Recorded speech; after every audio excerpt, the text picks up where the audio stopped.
Finance की पाठशाला के 4th एपिसोड में आप सभी का स्वागत है। मेरा नाम है मनन। आज हम समझेंगे कि इक्विटी म्यूचुअल फंड्स के अलग अलग टाइप्स क्या होते हैं, और जो लास्ट वाला है ना, मुझे पक्का पता है आप लोगों को उसके बारे में इतनी इन्फॉर्मेशन नहीं होगी। तो चलिए समझते हैं।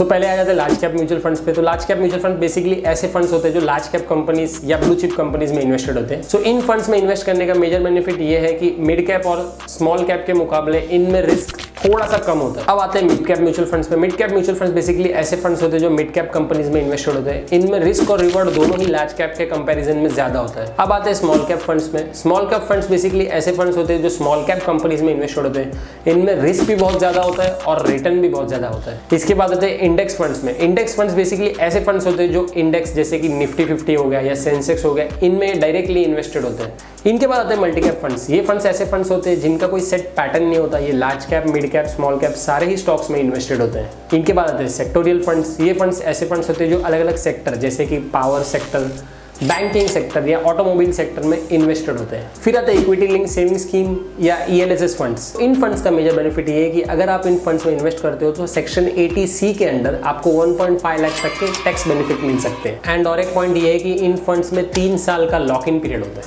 So this is it for today. Thank you for watching.